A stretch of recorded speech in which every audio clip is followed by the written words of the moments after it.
guys signed 2 linebackers today, what was the reason why you guys went out and did that? You know, we are low, a little bit low at that position as far as the amount of guys, and just really, you know, we really do feel good about the room. We just want to bring in some extra competition to let things, you know, shake out and see who, you know, at the end of the day, the best guys will play. But, you know, I think Nakobe's done a great job.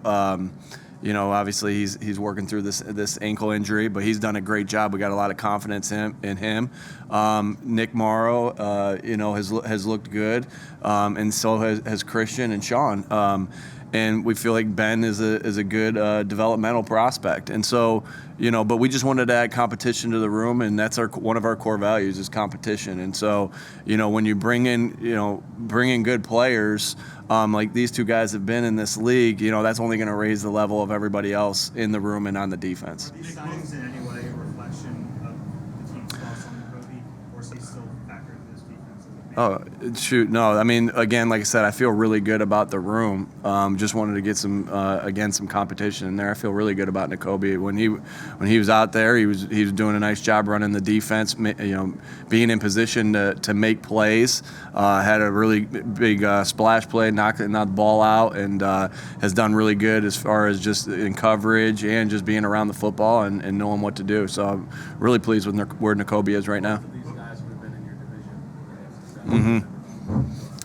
Yeah, I remember that both of them are really good players that we had to be alert for where they were at all times. You know, Houston was really good when Zach was there. Had a lot of, you know, that was a really good football team. And he was, you know, seeing number 41 out there and they had another linebacker who was huge, the kid from Mississippi State, whatever, yeah. And so, like, those 2 guys you felt them, you know, they were good on the D line with Watt, and then those 2 guys ran around and made plays, and we had to be alert for where they were. And then Miles was on a defense that you know, we lost 6-0 up there. Not my finest moment as an offensive coordinator with Andrew Luck being shut out 6-0 at Jacksonville. But you know, he's always thought he was able to run around, make plays.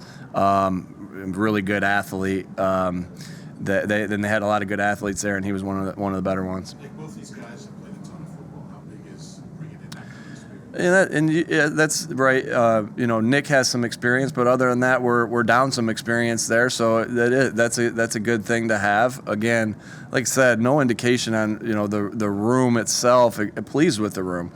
Just wanted, you know, we were low at numbers there, and we wanted to bring in some competition to further, you know, drive the level up, because that's all that competition does. That's why it's one of our core values. So, and like you said, Rube, they have experience, and that's a good thing. Linebackers, we say it's one of the more easier positions to get guys acclimated, and your confidence level that these guys can get up to speed. You know, linebackers, you know, is a position that they got to know, you know, what everyone's doing. You know, it's so, you know, it's going to be a working process to get these guys up to speed. We are confident in the studies that we've done on these guys that they are smart football players, that you know, should be able to get caught up to speed. That's our job as coaches, to make sure that the job description for them is very clear, and so there's no questions. But you know, they're the quarterback of the defense. You know, them and the safety. So you know, there's work to be done, and so we'll work our butts off to do that. How much did like your success with Dominican Sue and Linval Joseph kind of like affect the fact that you signed 2 guys instead of 1? Yeah, of course, that was on our mind. You know, you can ask Howie more about that, but that was definitely on our mind. Like, hey, when we had some things last year with some injuries, and obviously a little bit different situation, but we had some injuries last year, and you know, we wanted to make sure that we had some depth and competition at the defensive line. We brought in 2 guys, veteran guys last year, obviously at a different time. But you know, you think about those decisions, and of course, Howie and I would talk about everything, and you know, talked about that and what we did last year around game 8 or 9. When you bring in guys, obviously guys have to go. Davion's been here since you got here. How difficult is that? Obviously things didn't work out. Yeah, always hard when you have to say goodbye to players. You that's always the tough part of the job, because Davion's worked hard. He's worked really hard to be in a position this year to be on the 90-man roster and fighting for a spot or a practice squad spot. And sometimes you have to, that's a hard part of the job, and it's not one we take lightly, and we try to communicate with them. But when you're building relationships and knowing guys for 2 years and knowing what a integral part that Davion was last year to our team, because it's not just the 53 men on the team that make a team, right? It's the practice squad guys, and Davion gave us great looks last year, and so that's hard because he was a part of a special team last year. We want to continue to build a special team this year, one day at a time, and it's hard that he's not going to be a part of it right now. But Deion Kane's back, so you never know. You never close the door on anything, and we know his body of work. We know the type of person he is, so we'll see how everything plays out. What's the plan for Josh Sills? What's the plan for Josh Sills, and what factor do you think? Yeah, so obviously we never took the charge lightly, right? And so you're completely aware of that. And then he goes on the exempt list, and we followed all the protocols there as far as just wanted to let the legal process play itself out. And I think just at the end of the day, we let the legal process and the league's decision to take him off the exempt list, kind of make our decision, right?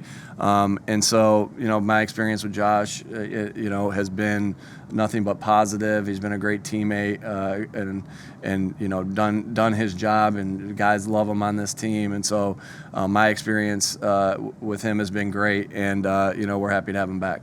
Does he compete for a right guard job? I mean, he's played a couple of different positions. Yeah, we're still working through. I mean, everybody's still working through to who's going to be. You've seen Cam in there. We haven't really changed much right there, and Cam's been doing a nice job. I'm not saying that Cam's a starter right yet, which is going to be your guys' next question, but he's done a nice job so far, and Cam's, and we're pleased with him where he is right now. So why the hesitation on Cam?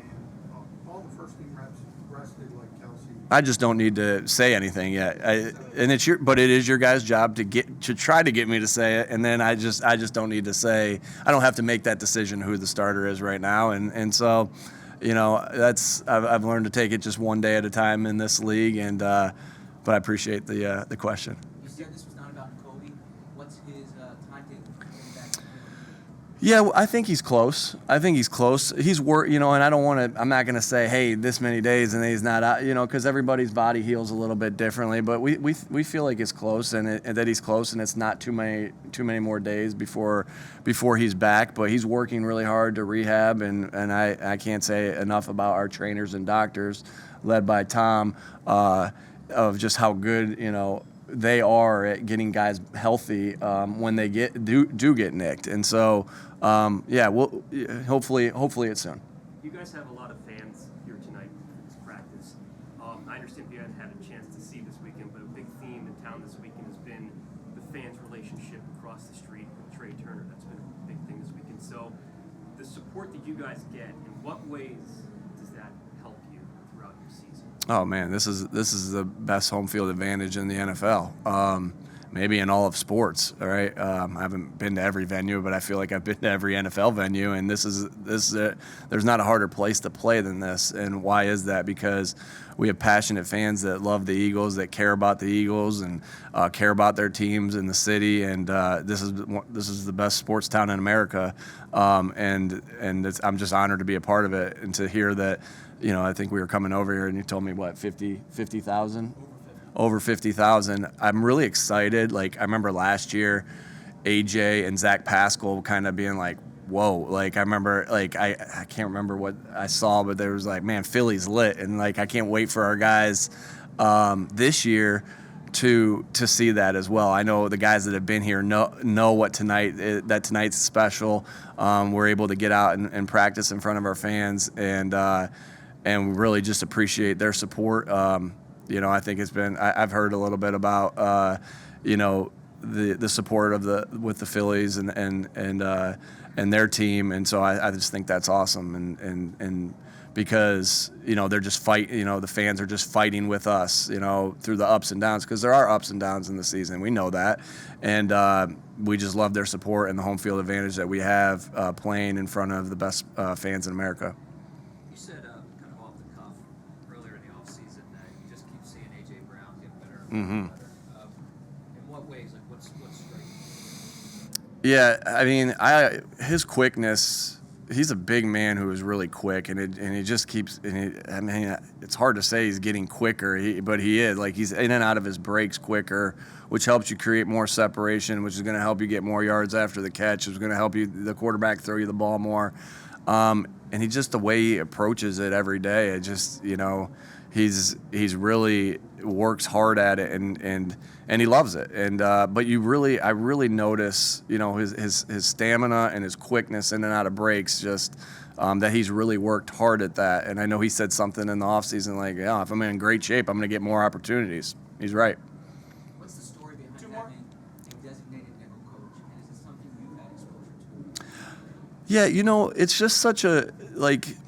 just such a vital part. It's one of the same reasons. And again, you have a defensive back coach overseeing it all, right? You have an assistant defensive back coach, and then we have the guy who's also an assistant defensive back coach, but responsible for the nickels, through DK, through DK's supervision, right? DK's still in charge of that entire spot, and it's a unique spot. I think a long time ago there was, not a long time ago, but colleges started doing that with a slot receiver, right? And it's so, because the game's a little different in there, and so anytime there's a specialized play, like in the offseason, we bring a guy in that works with our guys' hands, a karate specialist for the pass rush drill, right?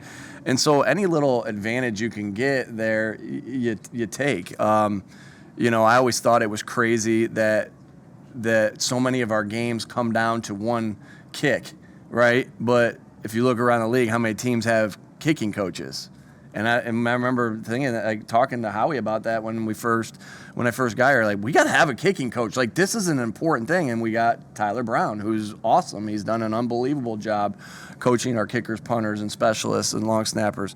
And so, and I just think it's the same philosophy there. When the job description has some different pulls, and the more unique it is, like when you go from the outside to the inside, it's worth that. And Mr. Laurie gives us every resource that we need. I mean, unbelievable owner that will give us every resource we need to be able to win, which I really value about this organization and about Mr. Laurie himself. Nick, last time we saw you on the practice field, you were giving some tough coaching to Jalen. What does it mean to you and to the team that he's able to accept that and not cause a problem because of it? Well, shoot, when you can coach your best player the hardest, I mean, that's good for everybody, because all that's important is that you continue to get better at every different spot. And so, Jalen, it's evident by who he is as a person. He craves and wants to be better at all times. And I remember when I first got here, he was like,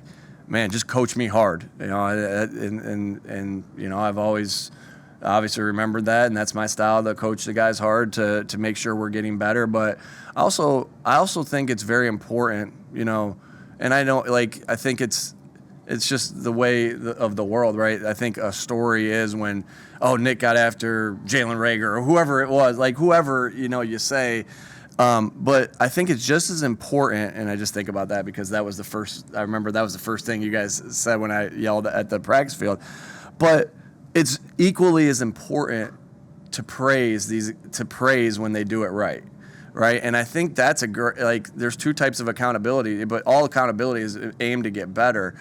One accountability is you can yell and correct. One, you can correct and yell and smack them on the butt and fix it. But my favorite type of accountability is when you're like, that's exactly the way it's supposed to look, right? Because then you're confirming exactly what you want. And so our job as coaches is to make sure the job description is very clear, and there's no better form of accountability than, hey, great job. What a play, and I've been doing a lot of that with Jalen this training camp.